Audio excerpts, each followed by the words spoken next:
안녕하세요. 행복씨앗입니다. 오늘도 시장을 정리하면서 하루를 마무리하는 시간을 가져볼까 합니다. 오늘 우리 시장은 코스피는 0.19% 상승 마감, 그리고 코스닥은 2.29% 하락 마감했습니다. 시장 수급을 들여다보면 코스닥에서는 개인들이 순매수를 했고, 그리고 코스피에서는 외국인들만 순매수했습니다. 그런데 이 외국인들의 순매수가 엄청났습니다. 시장 수급을 업종별로 들여다보면은 외국인들의 순매수 대부분이 이 전기전자 업종으로 몰려가지고 있고, 그리고 그 외 운수장비라든지 금융업 이쪽으로 순매수를 조금 했습니다. 기관들은 계속 이렇게 순매도 차익 실현하고 있고, 또 전기전자 오르니까 개인들도 삼성전자 팔면서 이렇게 차익 실현하는 모습 보이고 있습니다. 타임세이브에서 이 삼성전자 들여다보면은 지금 분할 매도를 이야기하고 있습니다. 예. 아직 뭐 실적으로 봐서는 뭐 충분히 더 갈 수 있다라는 생각이 드는데, 현 시점에서 들어가기는 참 곤란하죠. 그래서 삼성전자에 우리가 관심을 가져야 된다면은 삼성전자의 실적이 좋지 않을 때 그때 사야 우리가 싸게 매수할 수 있는 거고, 지금 산다는 것은 앞으로 더 비싸게 팔아먹을 수 있을 것이라는 그런 가정을 갖다가 두고서 뭐 전제를 깔고서 사는 거예요. 항상 그런 거는 굉장히 위험합니다.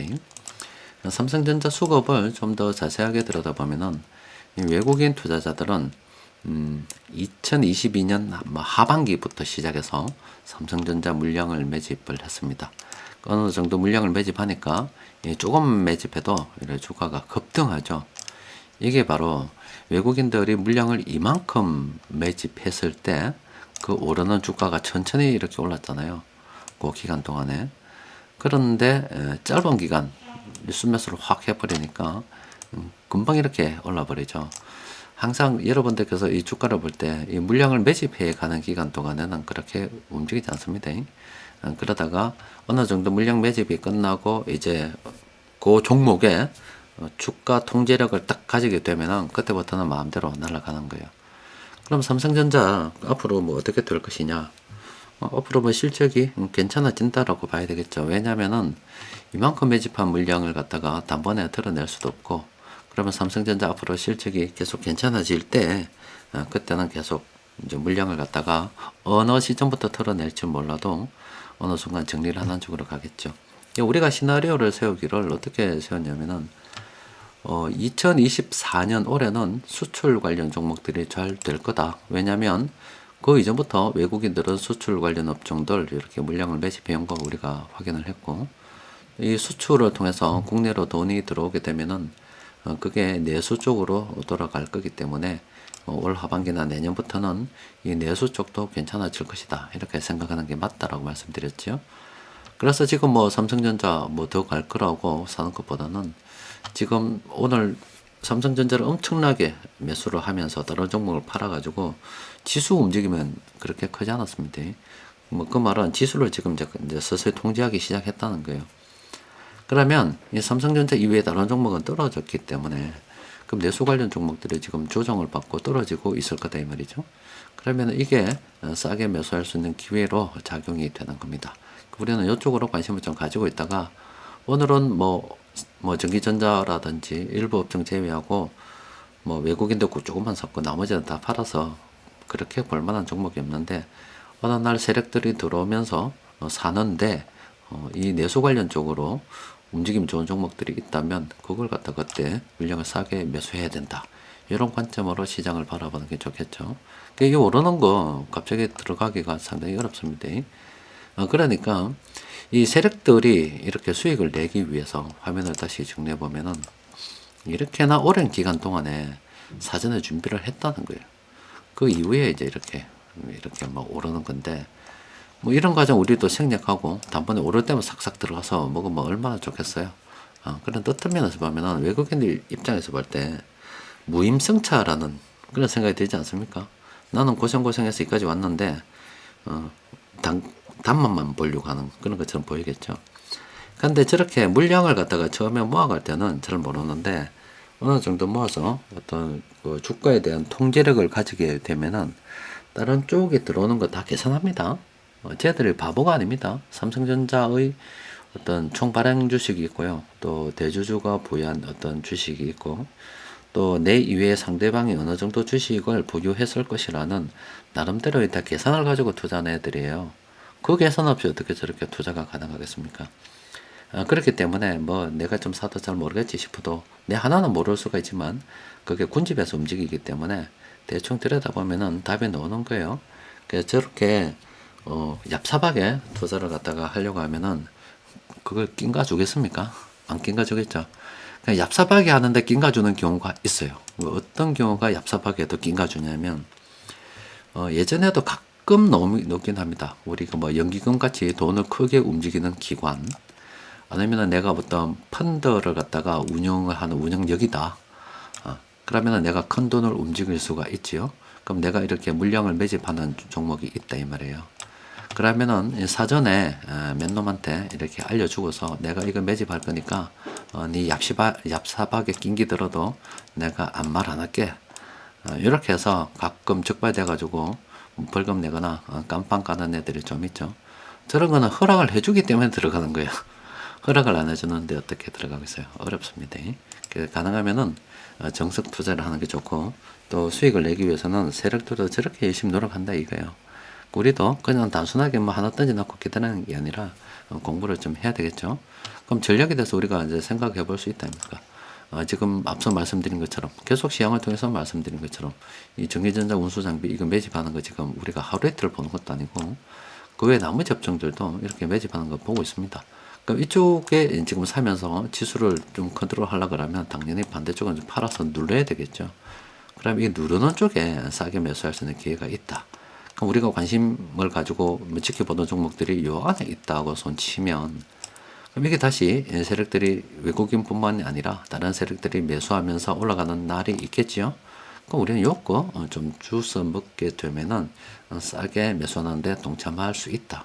이런 전략을 취하는 게 좋겠죠. 오늘 세력들이 공통으로 매집한 종목이 있습니다. 4개인데 별로 안 됩니다. 금방 들여다 보도록 합니다. LX 세미콘 이 종목은 관심군으로 한번 등록해 둘만 합니다. 이 종목은 일단 뭐 예전 고점에 비해서 빨간색이 훨씬 많고 오늘 이렇게 딱 브레이크로 한번 걸었죠. 뭐 짧은 기간 하락했지만 또 브레이크를 한번 걸었어요.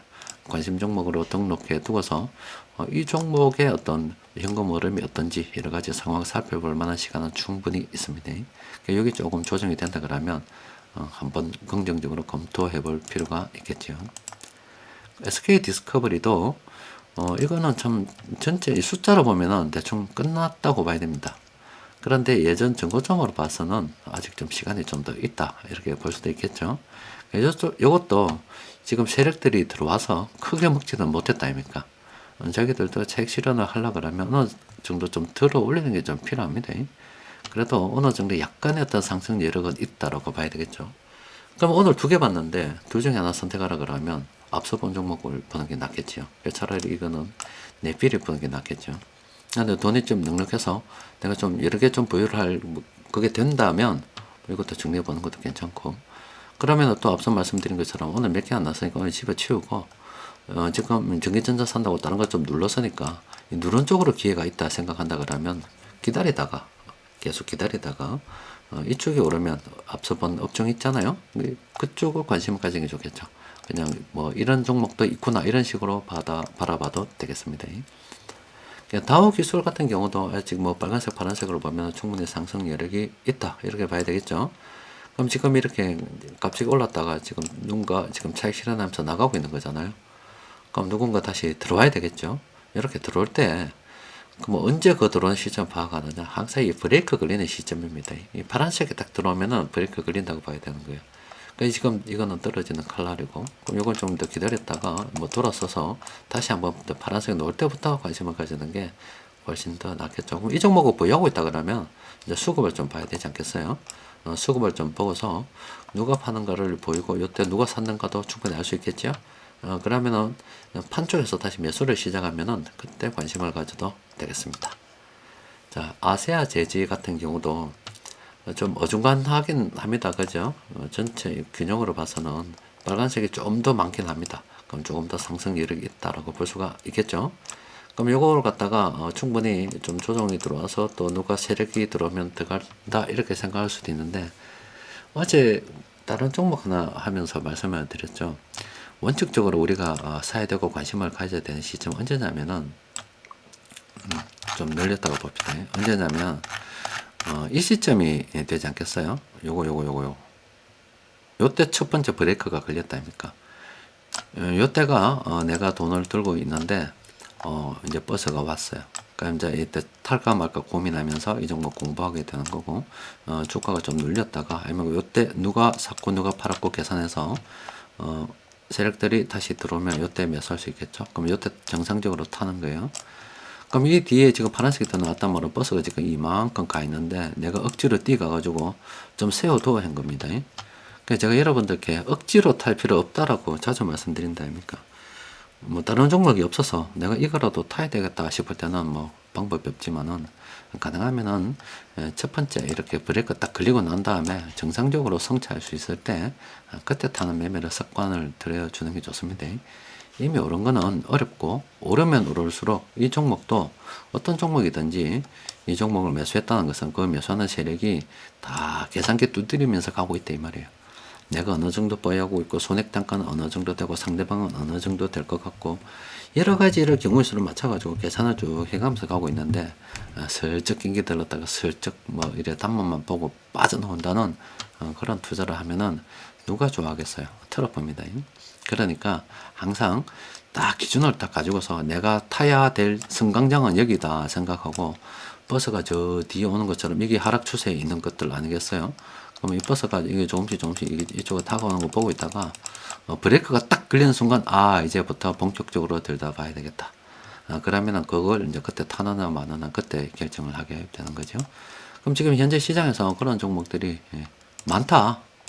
왜 많느냐? 그간 이 전기전자업종 운수장비라든지 일부 업종 외국인들이 매집을 했고 기관들이 막 개념없이 했던 거고, 그럼 지금 이쪽으로 가다가 지금 뭐 좀 조정이 되는 건 많다 아닙니까? 그럼 여기서 왜 우리가 들어갈 게 없겠어요? 엄청나게 많이 있겠죠. 차라리 요거는 거 좀 더 기다려서 조정을 이용해서 싸게 매수한다 이런 개념으로 시장을 바라보는 게 훨씬 더 좋을 것 같습니다. 자, 오늘은 여기까지 정리하도록 하겠습니다. 이상입니다.